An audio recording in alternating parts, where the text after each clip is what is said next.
ہر ولی جب تک مولا علی کا گن نہ گائے، قصیدہ نہ پڑھے، اسے ولایت نہیں ملتی۔ جتنے بھی سلسلے ہیں ولایت کے وہ سب مولا علی تک جا کے پہنچتے ہیں۔ ایک سنی عالم نے مجھے روک لیا میرا یہ جملہ سن کے، کہنے لگے مولانا آپ یہ کہہ کر آئیں ایک سلسلہ تو حضرت ابوبکر تک جاتا ہے، تو آپ نے کہا کہ ہر سلسلہ علی تک جاتا ہے، ایک سلسلہ تو حضرت ابوبکر تک جاتا ہے 11-12 سلسلوں میں۔ میں نے کہا جن حضرت ابوبکر کے بارے میں تم کہہ رہے ہو نا، انہوں نے خود کہا ہے لم تلد النساء مثل علی بن ابی طالب، کائنات میں کوئی عورت ہی نہیں ہے جس نے علی جیسا بچہ جنا،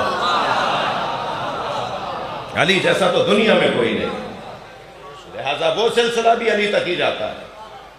عزیزان گرامی نہیں، اس نے دکاندار کے دکان کو دیکھا، دودھ پی لیا، ایک کٹورا بھر کے اس نے دودھ دیا، یہ دودھ پی کے اذان ہو رہی ہے، میں اس کے احترام میں رکوں گا، ایک صلوات ہدیہ کریں محمد والا، اس سے بلند صلوات،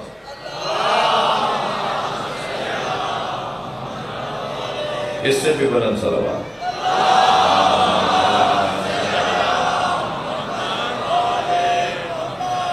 آپ اکتا تو نہیں رہے، جھل تو نہیں رہے، جی اس نے دودھ پیا اور پی کے کٹورا واپس دے کے جانے لگا، تو اس کا پیر کیچڑ میں گیا، چھینٹیں جو اڑیں تو دیوار کے کنارے دو آشنا کھڑے باتیں کر رہے تھے۔ کافی ہے نا اتنا اشارہ، دو آشنا کھڑے باتیں کر رہے تھے، تو چھینٹیں جو اڑیں تو وہ چھینٹیں جا کے لڑکی کے چہرے پہ لگیں، تو اسے تو کوئی پریشانی نہیں ہوئی، وہ لڑکے کو پریشانی ہو گئی، تو آگے بڑھ کر اس نے 2 تھپڑ 2 مکے 2 لاتیں ماری، تم دیکھ کے نہیں چلتے، رستہ نہیں دیکھا، کیسے آدمی ہو فلاں، جب تھپڑ مکے کھا لیے نا تو آسمان کو دیکھ کر کہنے لگا یا اللہ کبھی دودھ پلواتا ہے کبھی تھپڑ لگواتا ہے۔ اچھا جیسے اس نے یہ کہا وہ لڑکی گری زمین پہ تڑپنے لگی، مر گئی، تو لوگ جمع ہو گئے، کہنے لگے بھائی یہ تو کوئی اللہ کا ولی ہے، اس نے بد دعا کی ہے، عورت مر گئی، تو کہنے لگے نہیں میں نے کسی کو نہیں مارا، 2 یاروں کا مسئلہ، ایک نے اسے مارا ایک نے مجھے مارا۔ یہ جو عاشق ہے نا، صلوات پڑھے ذرا محمد وآلہ، تو ان سے ذرا احتیاط رہے، یہ نہ جانے کب کیا بات کر جائیں۔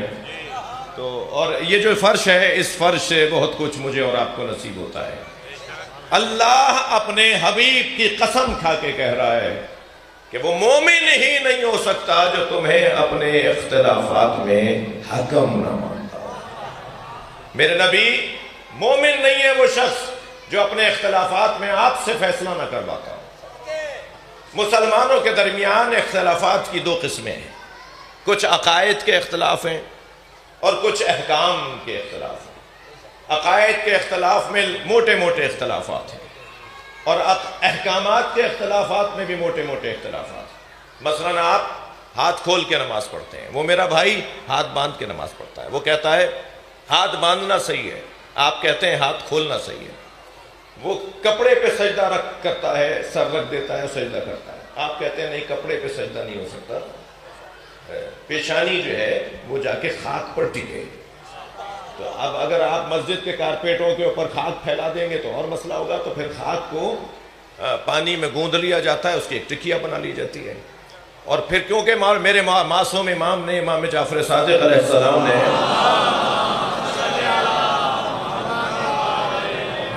وَتَابَتِ الْعَرْضُ الَّتِي فِيهَا دُفِنْتُمْ کہہ دیا کہ اے حسین میرے جد، جس مٹی میں آپ دفن ہوئے ہیں وہ طیب و طاہر ہے۔ تو جب امام نے خاک کربلا کو طیب و طاہر کہہ دیا تو پھر خاک تو رکھنی ہی ہے، تو بہتر نہیں ہے کہ وہ والی خاک رکھ لیں کہ جسے معصوم نے طیب و طاہر کہا ہو۔ ماشاءاللہ ماشاءاللہ ماشاءاللہ ماشاءاللہ ماشاءاللہ، کیسے ہیں طبیعت کیسی ہے؟ میں نے پہلی مرتبہ اپنے بھائی کو مصطفیٰ آباد اکاڑا میں سنا تھا، اور میں آج تک وہ ان کا بند سنتا ہوں تو مجھے اب بھی رونا آ جاتا ہے۔ اللہ نے ان کی زبان میں مصائب کے حوالے سے، خاص طور پہ فضائل بھی، مگر مصائب میں خاص محنت ہے ان کی۔ ذاکرین کا ویسے ہی میں معتقد ہوں، جس وقت میں میرے یہ اعتراف کرنے پہ مجھے سننا پڑتا تھا، اس وقت میں نے کسی سنی سنائی پر اثر نہیں لیا، تو اب تو لوگوں کو بات سمجھ میں آ گئی ہے۔ یہ اہل بیت کے گلشن کی بلبلیں ہیں، جب یہ کوکنے لگتی ہیں تو گلشن میں پرندے پڑھنا چاہیے۔ صلوات پڑھ لیں ذرا محمد و آل محمد۔ میں بس میرے بھائی آ گئے ہیں اور مجھ سے زیادہ اچھا پڑھیں گے، میں اس لیے آپ کو زیادہ زحمت بھی نہیں دینا چاہتا، بس ایک موٹی سی بات کر کے جاؤں گا اور چند جملے مسائل پہ پڑھوں گا۔ امت میں جو اختلافات ہیں ان میں لمبی لسٹ ہے، اتفاقات کی اس سے بڑی لسٹ ہے، جو مشترکات ہیں اس کی لسٹ بڑی ہے اور جو اختلافات ہیں اس کی لسٹ چھوٹی ہے، مگر جو اختلافات کی لسٹ ہے وہ بھی اہمیت کے حامل اختلافات ہیں۔ ان اختلافات میں ایک موضوع ہے ولایت علی، مولا علی علیہ السلام کی ولایت، مولا علی علیہ السلام کی خلافت، مولا علی علیہ السلام کی امامت۔ میرے بچوں جوانوں، ایک سبق آج مجھ سے لیتے جاؤ، بزرگوں سے تو مجھے دعا چاہیے۔ ہمارے ہاں خلافت اور امامت دو چیزیں نہیں ہیں، یہ ہمارے دماغ میں کوئی چیز ڈالی جا رہی ہے ایک عرصے سے کہ علی امام پہلے ہیں مگر خلیفہ چوتھے ہیں، یہ بہت بڑی غلط فہمی ہے۔ جو پہلا امام ہے وہی پہلا خلیفہ ہے، جو پہلا خلیفہ ہے وہی پہلا امام ہے۔ یہ غلط فہمی ہمارے بعض میرے بھائیوں کی جانب سے آئی ہے اور ہمارے بھی ایک طبقے نے اسے قبول کرنا شروع کیا ہے، تو ضرورت بنتی ہے، حق بنتا ہے اس ممبر کا کہ وہاں یہ باتیں بھی ہلکی پھلکی میں کرتا چلا جاؤں۔ جسے ہم پہلا امام مانتے ہیں اسی کو پہلا خلیفہ مانتے ہیں، جسے پہلا خلیفہ مانتے ہیں اسی کو پہلا امام مانتے ہیں۔ امامت اور خلافت دو چیزیں نہیں ہیں ہمارے یہاں۔ خلیفہ وہ ہیں اللہ اور اللہ کے رسول کے، امام ہیں ہمارے۔ اللہ کے تو امام نہیں ہے وہ، مولا علی رسول اللہ کے تو امام نہیں ہے، مولا علی ہمارے امام ہیں اور ہمارے خلیفہ نہیں ہیں۔ خلیفہ تو وہ اللہ اور اللہ کے رسول کے، لہذا جو اس رشتے سے دیکھیں تو خلیفہ، اس رشتے سے دیکھیں تو امام۔ یعنی لفظوں کو بدل کے کہوں کہ اگر اللہ کی طرف سے علی کو دیکھیں گے تو علی خلیفۃ اللہ، اور امت مصطفیٰ کی طرف سے دیکھیں گے تو علی امام امت مصطفیٰ۔ دو چیزیں نہیں ہیں، ایک ہی چیز کی دو عنوان ہیں، دو طریقے ہیں سمجھانے کے، دو زاویے ہیں، دو نگاہیں ہیں۔ ہم جسے پہلا امام مانتے ہیں اسی کو پہلا خلیفہ مانتے ہیں۔ ہر جگہ ایک ہی آواز، ہر جگہ ایک ہی پکار، ہر جگہ ایک ہی نعرہ، میرٹ پہ تقرریاں ہونی چاہیے، میرٹ پہ پارٹی ٹکٹس ملنے چاہیے، میرٹ پہ تبادلے ہونے چاہیے، میرٹ پہ داخلے ہونے چاہیے۔ ہم بھی 1400 سال سے مجلس اسی لیے کر رہے ہیں کہ نبی کے بعد میرٹ پہ ماننا چاہیے۔ اب وہ جو میرٹ پر اترنے والی ذات ہے وہ کون ہے؟ میں تو کسی کا انکار کر ہی نہیں رہا بھائی، ہمارا کام تو انکار کرنا ہے ہی نہیں۔ ایک ہسپٹل کے اندر 4 ڈاکٹر ہوتے ہیں، آپ کیا ہر ایک سے جا کے علاج کرواتے ہیں؟ آپ اپنے بدن کے علاج کے لیے تلاش کرتے ہیں اس ڈاکٹر کو جو ان ڈاکٹروں میں بہتر ڈاکٹر ہے۔ آپ کو اگر قانون سے اپنا حق لینا ہے تو کیا ہر وکیل کے حوالے فائل کر دیتے ہیں؟ آپ دیکھتے ہیں کون سا وکیل ہے جو میرے مقدمے کو اچھا لڑ سکتا ہے۔ ہر جگہ آپ اسی قاعدے پر عمل کر رہے ہیں، تو بس اسی قاعدے پر عمل کرتے ہوئے دیکھنا ہوگا کہ نبی کے بعد کون ہے جو امت کو نجات دلوائے گا۔ بھائی تھکے نہیں تو میں ایک مثال دینے جا رہا ہوں۔ کائنات میں کوئی جوڑا برابری کی بنیاد پر نہیں ہے۔ ہمارے یہاں کہتے ہیں نا صاحب فلاں کا بیٹا فلاں کی بیٹی، وہ بھی بڑا خاندان، وہ بھی بڑا خاندان۔ ہاں بھائی برابری کی بنیاد پر رشتہ ہوا، کوئی بیوی کسی شوہر کے برابر نہیں۔ میری اور آپ کی کیا حیثیت ہے جب نبیوں کی بیویاں نبیوں کے برابر نہیں ہوئی؟ قربان جائیں جناب خدیجہ کی جوتیوں سے اڑنے والی خاک پر، مگر کیا جناب خدیجہ نبی مکرم کے برابر تھی؟ تمام تر عظمتوں کے باوجود بی بی خدیجہ نبی کے برابر تھیں؟ اس پوری کائنات میں ایک ہی جوڑا ہے جو برابری کا برابر ہے، وہ علی و بطول کا جوڑا، صرف ایک جوڑا بنا ہے۔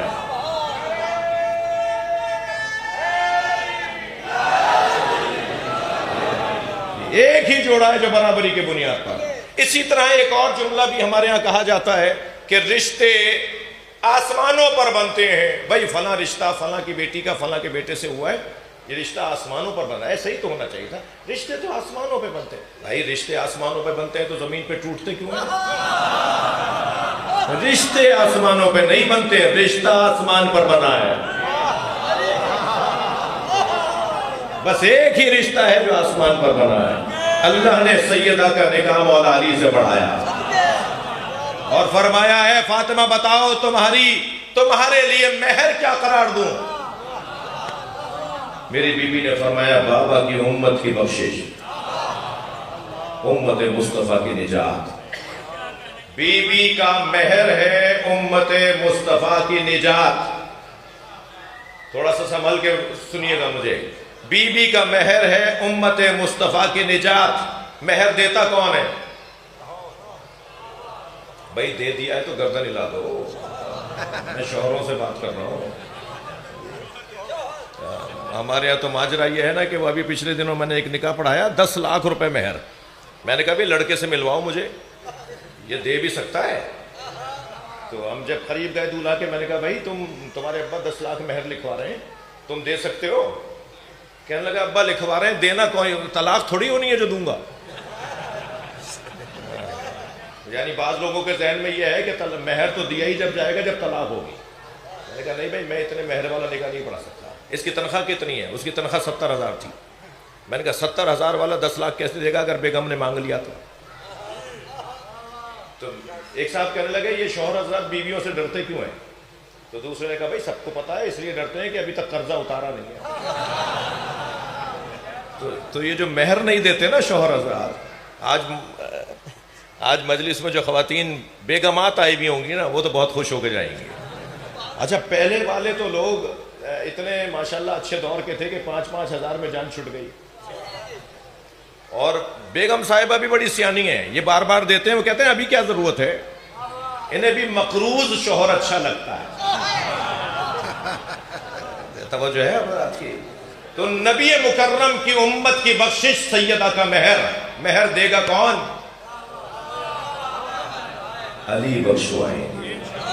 جسے علی کا نام پسند نہیں ہے وہ جنت میں جانے کا شوق کیا کرتا ہے؟ بھائی تھوڑی گردن ہلا دو، بات جا رہی ہے تو۔ جنت کی خوشبو نہیں سونگھے گا وہ جس کے دل میں علی نہ ہو۔ جنت کے 8 دروازوں پر، اللہ کا کام بھی تو اللہ کا ہے، دوزخ کے 7 دروازے رکھیں، جنت کے 8۔ وہ جنت میں زیادہ بھیجنا چاہتا ہے، دوزخ میں کم بھیجنا چاہتا ہے۔ جنت کے 8 دروازوں پر لا الہ الا اللہ محمد رسول اللہ علی ولی اللہ۔ سنی کتاب کا حوالہ دے دوں، فرائض الصمتین علامہ الجوینی، یہ اہل سنت تعلیم کی کتاب ہے، اس کے علاوہ بھی حوالے ہیں۔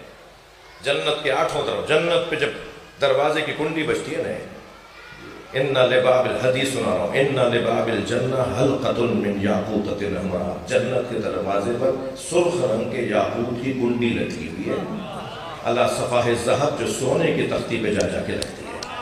اذا دقت الحلقہ تنت وقالت، جب یہ بجتی ہے نا، دقہ ہے حلقہ در جنت، زنجیر در جنت جب دق الباب کرنے لگتا ہے نا، اذا دقت الحلقہ تنت وقالت یا علی یا علی یا علی۔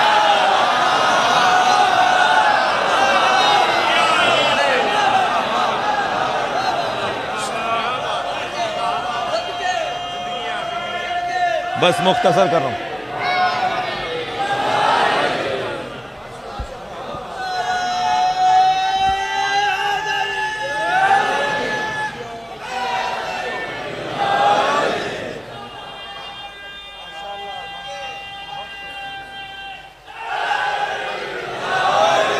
جنت میں جب ہوا چلتی ہے، ہمارے ہاں تو تیز ہوا چلتی ہے تو صدائے سرسر شاعر حضرات نظم کرتے ہیں نا، صدائے سرسر، تیز ہوا کو صدائے سرسر کہتے ہیں شاعری کی زبان میں۔ جنت میں جب تیز ہوا چلتی ہے تو صدائے سرسر نہیں بنتی، علی علی علی علی۔ حدیثیں سنا رہا ہوں میں آپ کو، مجھے مجلس تو پڑھنا آتی نہیں ہے، میں تو سیدھی سیدھی باتیں کرتا ہوں۔ اللہ نے پوری جنت کو جب سجانا شروع کیا تو فرشتوں کو حکم دیا کہ ساری جنت میں لکھو علی علی۔ پوری جنت مولا علی کے نام سے اللہ نے سجائی ہے۔ مختلف جگہوں پر مختلف تغرے علی علی علی کے لگوائے ہیں. اور بس میں چاہ رہا تھا مگر واقعی بہت دیر ہو گئی ہے، اور یہ سلسلہ جلسوں میں ایسا ہی ہوتا ہے. میرے بھائی مجھ سے میرے بات پڑھیں گے. جنت کی ہوا علی علی کی صدا، جنت کی آرائش علی علی کی نگارش، اور جنت کی خوشبو اشک غم حسین. سبحان اللہ سبحان. میں نے یہ میرے مولا صادق کا فرمان پڑھا ہے. امام نے فرمایا اللہ حسین کے عزاداروں کے آنسوؤں سے ایک عطر کو خلق کرے گا جس سے پوری جنت کو مہکائے گا. یہ جو امام حسین کے عزادار ہیں نا، ان کی آنکھوں سے چمکنے والا آنسو جنت کی خوشبو ہے. ایک آیت قرآن مجید سورہ مبارکہ زمر کے اندر عجیب آیت ہے. وَسِيقَ الَّذِينَ اتَّقَوْا رَبَّهُمْ إِلَى الْجَنَّةِ زُمُرًا. صاحبان تقوی کو جنت میں فرشتے دھکا دے کے لے جا رہے ہوں گے اور وہ جانے کو تیار نہیں ہوں گے. جنہیں جنت میں جانے کا شوق ہوگا انہیں فرشتے نہیں لے جا رہے ہوں گے، اور جنہیں جنت میں جانے کا شوق نہیں ہوگا انہیں فرشتے دھکا دے کے لے جا رہے ہوں گے. وہ جو لوگ کھڑے دیکھ رہے ہوں گے کہ ہمیں کیوں نہیں لے جا رہے، انہیں لے جا رہے ہو، یہ تو جانا نہیں چاہ رہے، وہ کہیں گے من ہم، یہ کون ہے بھائی؟ اچھا دوزخ میں دھکا دے کے لے جانا تو سمجھ میں آتا ہے، مگر جنت میں دھکا دے کے لے جانا کیسے سمجھیں گے؟ تو جو جانا چاہتے ہوں گے اور انہیں فرشتے نہیں لے جا رہے ہوں گے، وہ پوچھیں گے فرشتوں سے من ہم، یہ کون ہے؟ تو فرشتے آواز دیں گے ہم حداث الحسین، یہ حسین کے عزادار ہیں، یہ کہہ رہے ہیں ہمیں حسین کا دیدار کروا دو، یہ کہہ رہے ہیں ہمیں حسین کا دیدار کروا دو. ہم نے حسین کو دیکھ لیا تو یہی جنت ہے. پھر انہیں روک لیا جائے گا، رک جاؤ حسین محشر میں آ رہے ہیں. پھر آواز آئے گی گردنوں کو جھکاؤ، سنبھل کے کھڑے ہو جاؤ، حسین آ رہے ہیں. اور جیسے ہی میدان محشر میں امام حسین کی آمد ہوگی، حسین مولا کے عزادار امام حسین کے گرد حلقہ لگانے لگیں گے. میں ایک جملہ کہوں، جی جو ماتمی حلقے ہوتے ہیں نا، یہ منظر بنے گا، مگر فرق یہ ہے کہ آج ہم میں سے کوئی نوحہ پڑھ رہا ہوتا ہے، مگر محشر میں حسین کو حسین کا بوسہ دیا جائے گا. ہاں یہ عزاداروں کا مقام بہت بلند ہے. آیت اللہ وحید خراسانی کہتے ہیں کہ اگر کوئی گنہگار مجلس میں شرکت کر کے واپس جائے تو تمہیں حق نہیں ہے اسے ویسا ہی گنہگار کہو جیسا وہ پہلے تھا. کیا معلوم اتنی دیر میں اس کی لو اپنے مولا سے لگ گئی ہے. اور خاص طور پر جب گریہ ہو رہا ہوتا ہے نا، آنکھوں میں آنسو آ رہے ہوتے ہیں، تو یہ ممکن ہی نہیں ہے جب تک کہ حسین مولا سے رابطہ نہ ہو جائے. یہ میرا اور آپ کا دل جڑ رہا ہوتا ہے کربلا کے ساتھ، تبھی آنکھوں میں آنسو آتے ہیں. چلیے میرے ساتھ کچھ دیر کربلا چلیں. اللہ آپ کے بدن تو بار بار لے جائے، لیکن جب ہم مسائل پڑھتے ہیں نا تو اتنی دیر ہمارا ذہن کربلا میں ہوتا ہے. حسین صبح سے عصر تک لاشیں اٹھا رہے ہیں. ہر لاشا فرزند زہرا نے خود اٹھایا ہے. کسی اور کو کوئی لاشا اٹھانے نہیں دیتے تھے. رونا اسی کا ہے جس نے سارے لاشیں اٹھائے، اس کا لاشا اٹھانے والا کوئی نہیں تھا. میرے مولا نے لاشیں تو عزاداروں بہت اٹھائے، مگر 4 لاشوں پہ حسین بہت روئے. ایک لاشا جس پر امام کی آنکھوں سے آنسو رکتا نہیں تھا، وہ لاشا قاسم کا لاشا، اپنے پامال بھتیجے کا لاشا.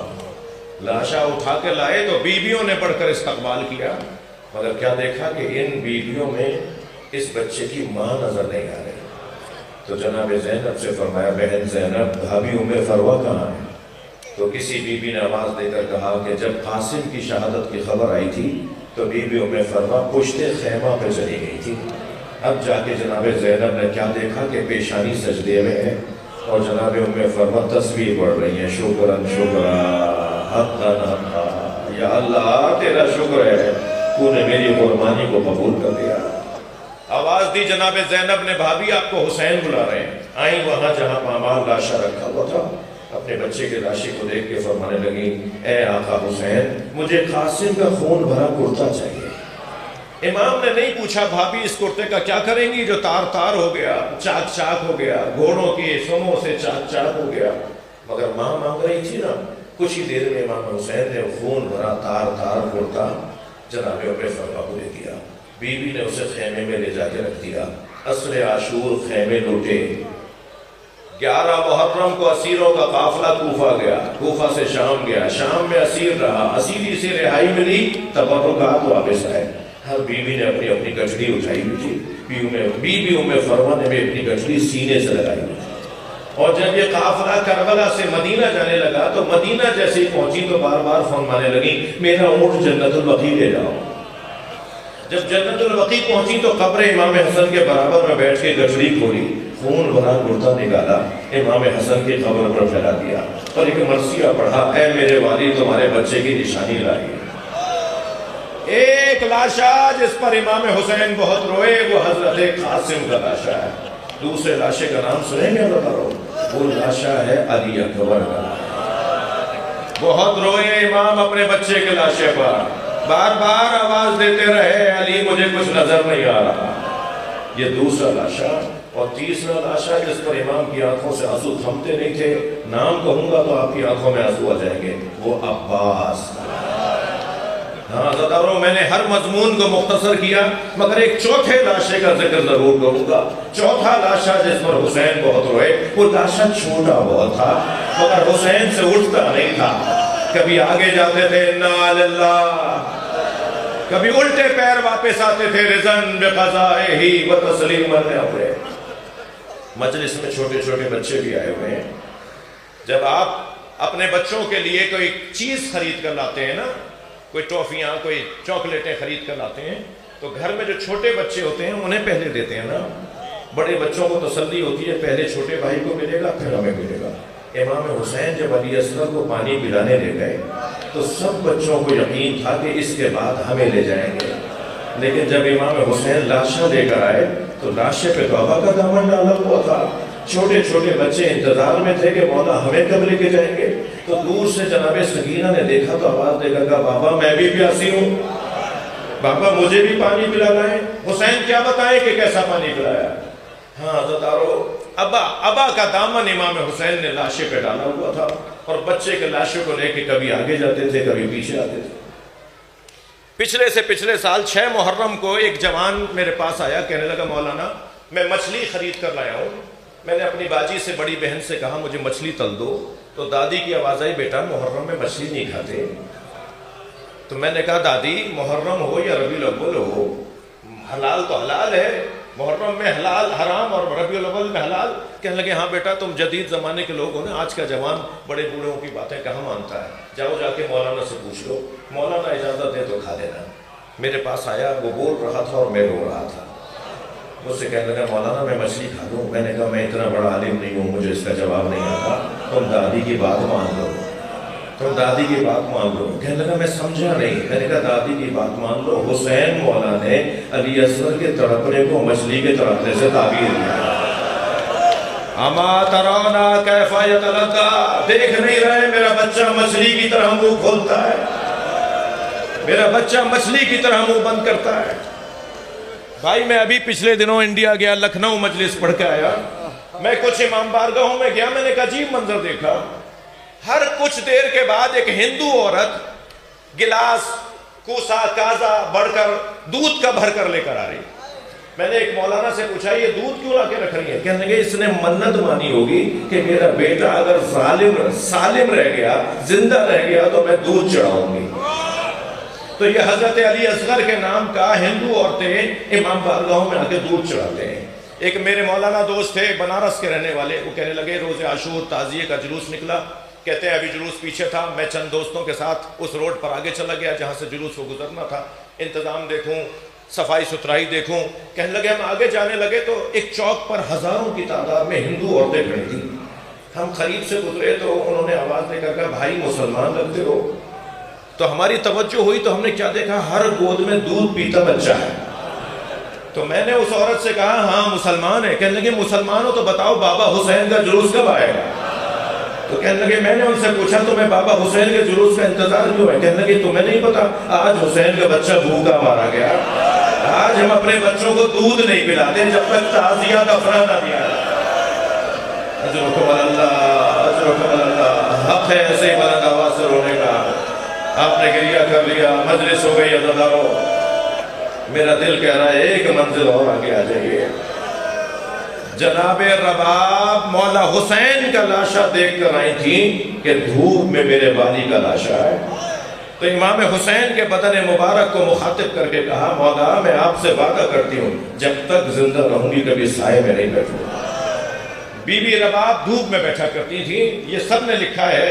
ایک مرتبہ ابو حمزہ صومالی ماہ مبارک رمضان میں ان کی دعا ہم پڑھتے ہیں، دعائے ابو حمزہ صومالی. ابو حمزہ کہتے ہیں کہ میں واقعہ کربلا کے بعد امام سجاد کے پاس حضرت کی خدمت میں کچھ سوالات لے کر گیا. کچھ سوالات کے مجھے جواب چاہیے تھے. کنیز نے مجھے صحن خانہ سے گزارا اور حضرت کے حجرے میں پہنچایا. تو میں نے کیا دیکھا؟ ایک برقعے میں بی بی ہے جو دھوپ میں بیٹھی ہے. کہتے ہیں کہ میں نے حضرت سے سوالات کیے. جب واپس ہونے لگا تو میں نے دیکھا وہاں دھوپ ختم ہو گئی تھی، سایہ آ گیا تھا. وہ بی بی اٹھ کر دھوپ میں آ کے بیٹھ گئی ہے. اس نے جگہ بدل دی. وہ برقعے میں ایک بی بی دھوپ میں بیٹھی ہوئی تھی. میں کھڑا ہو گیا. امام سجاد کی آواز آئی ابو حمزہ کیا سوچ رہے ہو؟ تو میں نے ہاتھ جوڑ کر کہا مولا شاید کسی غلطی پر آپ نے اپنی کنیز کو سزا دی ہے، مولا میری وجہ سے معاف کر دیجیے. امام کی آنکھوں میں آنسو آ گئے. فرمایا ابو حمزہ چلے جاؤ، یہ میری ماں رباب ہے، یہ میری ماں رباب ہے، میرے بابا سے وعدہ کر کے آئی. جب چلے گئے نا ابو حمزہ بس آخری جملہ، تو امام سجاد بچوں کی طرح جناب رباب کے برابر میں آگے بیٹھے اور فرمایا اماں آپ تو غیر بھی کہتے ہیں کہ سائے میں آ جائیے. تو کانپتی ہوئی آواز میں فرمانے لگیں اے زین العابدین ہرملہ مارا گیا جس نے میرے بچے کو مار دیا، جس نے میرے شوہر کے سینے پہ تیر مارا. اللہ لعنت اللہ علی الظالمین. اللہ آپ کو اپنی